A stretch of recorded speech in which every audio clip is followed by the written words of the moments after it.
नमस्कार, प्रणाम। आज मन आहत है, दुखी हूं, व्यथित हूं, ये सोचकर कि क्या ये मनोवृत्ति घातक नहीं है? क्या इस प्रकार की सोच समाज के लिए घातक नहीं है? क्या इस प्रकार का नैरेटिव एक सबसे बड़ी पॉपुलेशन के लिए, बहुसंख्यक समाज के लिए घातक नहीं है?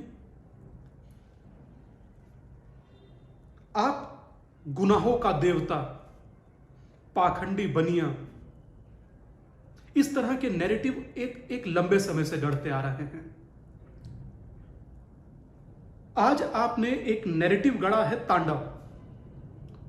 उस तांडव पर भगवान का अपमान, भगवान शिव का अपमान, भगवान राम का अपमान, और देख रहा है हिंदुस्तान।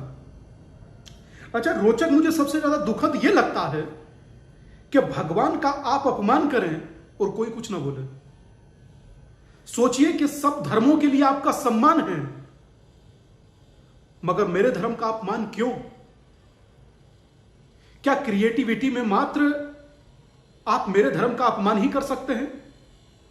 और जिस प्रकार का नैरेटिव आप सेट कर रहे हैं, लगता नहीं है भस्मासुर भविष्य में आपके सर पर भी हाथ रखेगा?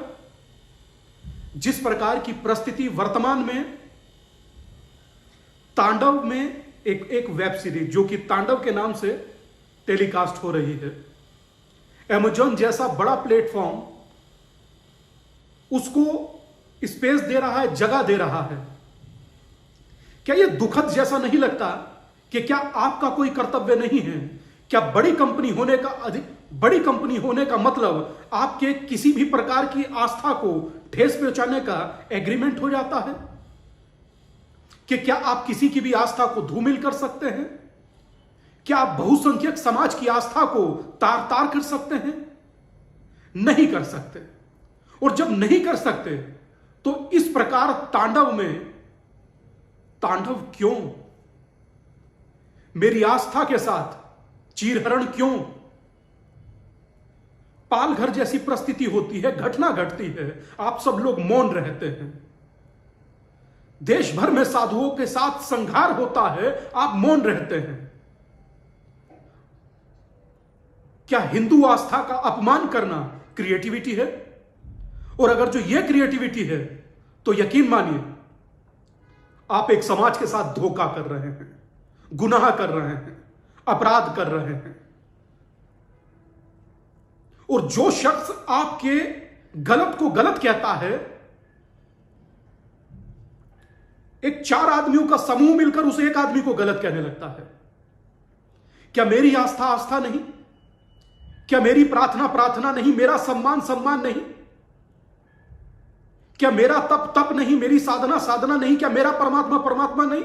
और अगर है तो अपमान क्यों? किसने आपको इजाजत दिया? है कौन आप? Who are you? कौन है आप? अभिव्यक्ति के आजादी के नाम पर क्या मेरे देवता का अपमान जायज हो जाता है? This is not fair. मुझे पुरानी एक कहावत याद आती, याद रखिएगा, little knowledge is a very dangerous thing. आप लोग सोचते हैं कि यहां सब लोग मौन धारण किए बैठे हैं और आप एक लंबे समय से बनाते आ रहे हैं। मैं देख रहा हूं, कभी पहले सुना करता था जब गुलशन कुमार हुआ करते थे कि किसी आध्यात्मिक संगीत को, मंदिर को, आरती को सुन लेता था। आज क्या कर रहे हैं आप? कभी पीके के नाम पर भगवान महादेव को एक टॉयलेट में बहरूपिया बनाकर खड़ा कर दिए। याद रखिए, death will kill you later but your ignorance will kill you much before it. मजाक समझ कर रखा है। कभी आश्रम जैसी वेब सीरीज बनाते हैं, आपने देखा होगा, सुना होगा, नहीं कह सकता मैं कुछ इस बारे में, मगर आपकी हिम्मत कैसे होती है बना देने की? कभी पीके, कभी आश्रम, और आज तांडव। और उस तांडव पर कोई आपके लिए बोले तो आप लोग तांडव करना शुरू कर देते हैं। मगर याद रखिए मिस्टर, मेरी आस्था के साथ आप अनास्था नहीं कर सकते। मेरी आस्था को आप धता बताने वाले कौन होते हैं? How dare you? जब चाहा, जैसे चाहा धर्म का अपमान कर देते हैं, आस्था का अपमान कर देते हैं, 100 करोड़ की आबादी की आराध्याओं का अपमान कर देते हैं। यह आपकी फ्रीडम है, यह आपकी क्रिएटिविटी है। आज इस तरह के प्लेटफॉर्म पर लगाम लगाने का वक्त है। अगर जो आज लगाम नहीं लगाई, भविष्य में ये आपको छोड़ेंगे नहीं, ये याद रखिएगा। और एक लंबे समय बाद एक समाज को मैं जागृत अवस्था में देख रहा हूं। मैं प्रसन्न हूं, खुश हूं कि एक लंबे समय बाद के कम से कम जो मौन समाज था, सोया हुआ समाज था, आज वो सचेत होकर प्रतिकार कर रहा है गलत का।